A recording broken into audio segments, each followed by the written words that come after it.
All right, well, this is my manager project. This is Miss Hardigan. Would you like to introduce yourself, give your name, the titles, and the name of your company that you work for, um, and the type of work that you do?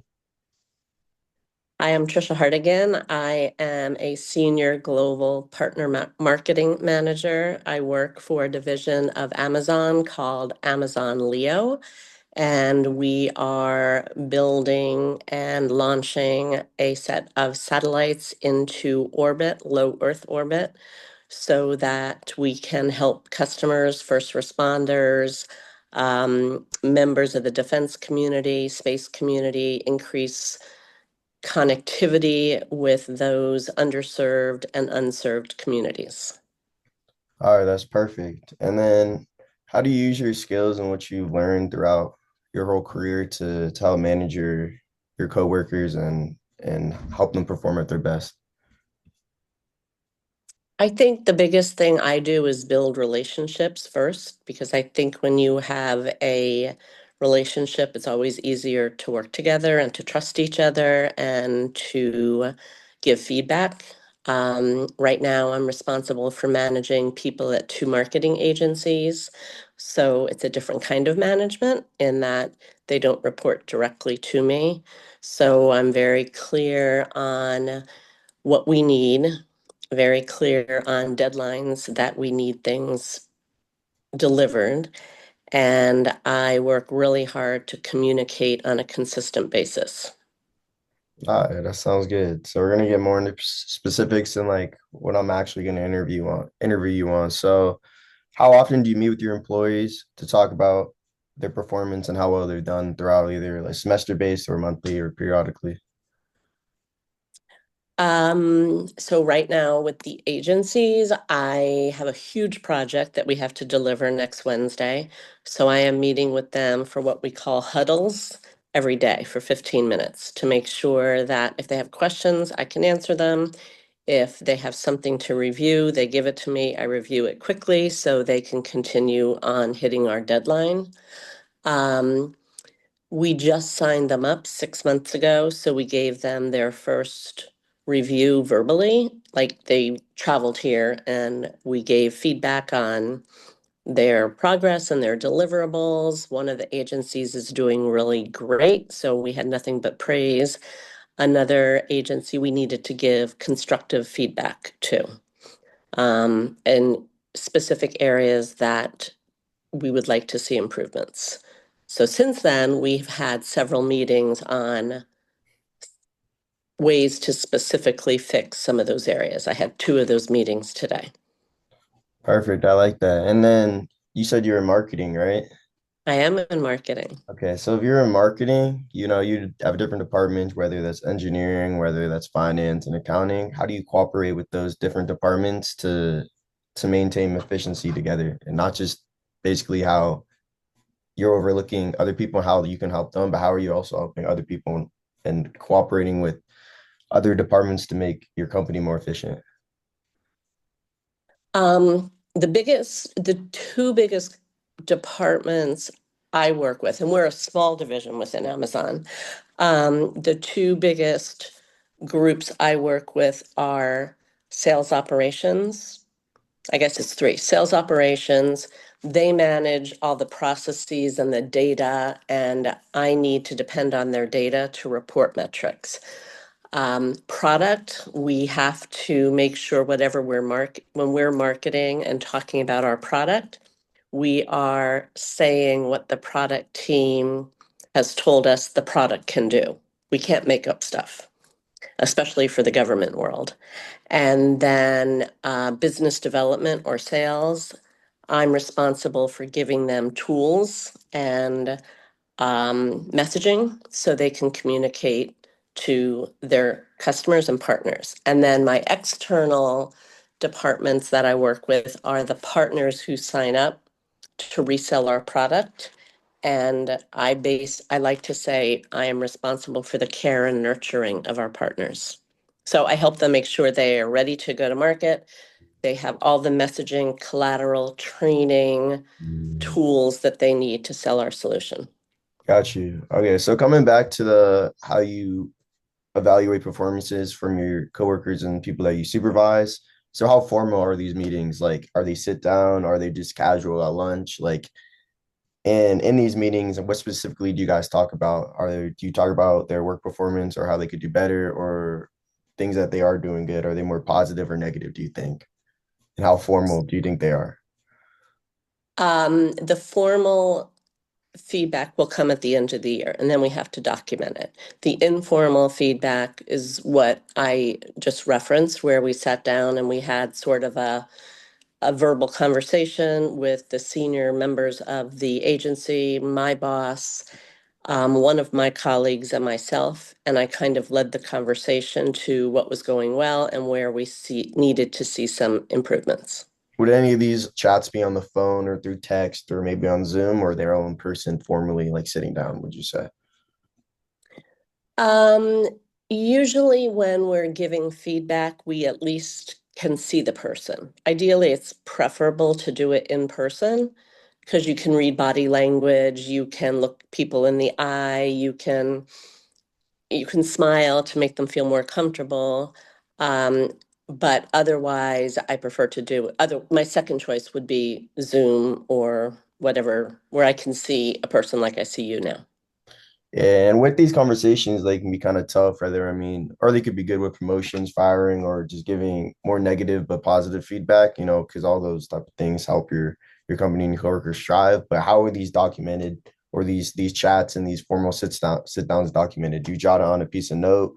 Do you have like a formal documentation that you both sign before you guys come in or after you guys come in, formally documenting what you guys discussed within that talk? Or is it just keep it a memory type of thing without any thinking of it besides keeping it in your mind? Or is it just an actual formal documentation? Like, how do you guys usually go about documenting evaluations for employees? Um, I haven't been here for a year-end evaluation, but in past jobs where I had employees reporting to me, we had a structured format where they had objectives for every quarter. Then at the end of the quarter, they had to write what they believed they did for achieving their objectives. I had to do the same, and then I would have a meeting with them face to face, and we discuss and move to the next quarter. At the end of the year, based on their 4 quarters of performance, then there was a bonus. So there wasn't any formal signature, but there's documentation that Oh was no, we signed it every okay, quarter. perfect. Okay, Yep. that's the main question, and I guarantee that was kept to HR, and I mean, those are the main questions. I mean, there's a few extra ones I would like to ask you just to get to know you a little bit more. But as Okay. as a manager and or being as a senior executive, there's a not as there's you have a lot of time on your hands, but you have a lot more time managing people because I feel like you're not getting your hands as dirty and you're leading people to do what you were doing in the past. What do you do most of the day as a manager or as a senior executive? Um, what I feel like I do most of the day is spend my time in meetings. Okay, so what do you think And that then more and then I tr planning? and then I try to review things to help the agencies that are producing material that I need. So would you say that's a combination of planning as well as leading? Yes, Okay. planning, leading, and providing feedback. Okay. And then as well as we just talked about having tough conversations and things having to be documented. Some things aren't don't happen the best when you're working, but what are the best things that happen to you as a manager? Or like what's the most rewarding thing that can happen out of a day? So you come in at 6 a.m., what's the one thing that's gonna happen throughout the day that's gonna make you leave the office happy and more motivated to come back the next day? Um, if I have a, a deliverable, something due to my boss or somebody else in another organization, a division, and I give it to them and they're pleased, then that has made my day. That's If perfect. I just came out of a meeting and I showed a group of people a landing page and a video, and they are so excited, so that makes me excited. So you think you get more of a rewarding feeling when you help others and others are more happy with how they're fulfilling their jobs, or you're more happy with yourself completing stuff and you feel more like self self happiness, or is it do you get happiness towards other people like finishing what they're supposed to do or their work? I think the reason I'm good in marketing and partner marketing is that I like helping others. So I like when partners are happy because they have the tools to sell our product. I like when my salespeople are thrilled because now they have emails to send out to talk about upcoming events or talk about upcoming products. So I've done my job, but I've made other people happy and I've made it easier for them to do their job. Okay, that's nice. So do you think being less self-fulfilled and being happy about achieving what you did is not as strong of an attribute of a manager rather than being happy for what other people are doing? Like, do you think it's better to be happier for other people to get their work done? Or you think it's more of a motivator or a better thing for a manager to be just self-motivated? You know what I mean? I think to be a good manager, you have to be self-motivated because you're setting an example for your team. But I think when your team or when your partners or when your customers or your salespeople are happy with being able to sell better or market better, if they're happy, that means you did your job. So it's a combination. Okay. I think this next question is going to be like one of the more important ones. I think it's a big staple in being a manager. So, you always have people that don't perform at their best. They might have not have learned as much as other people in college, or, you might have someone that's doing finance, but is also wants to do coding as well, because those things makes a match. Some people aren't as strong in certain aspects as other people. And, that's life that happens. But how do you manage underperformers and people that can't perform up to par with their other employees, and how the rest of the company is performing? And if potentially that doesn't help the company, and it's making the company become inefficient, what do you do about that? Like, what are your steps? Well, it depends where I have worked, but I think it goes back to the very first thing I said, that setting up a relationship with the person is very important because then they're more likely to take feedback from you. Sometimes, honestly, a person is in a job that is not the right job for them. But if you've done the quarterly reviews or you have ongoing meetings with them and you identify, hey, I don't think this is going well. How can I help you do better? Do you need more tools? Do you need more training? If it's still not working, it depends. Sometimes you put them on a performance improvement plan, which is a hard thing to do. And sadly, I've had to let people go in my career, and that is one of the hardest things to do as a manager because you're affecting that person and you're affecting their family. The better thing in larger companies, if the person is willing to work hard, then typically they can be successful. But sometimes you have to have those really honest conversations that say, do you think you'd be happier in sales than marketing?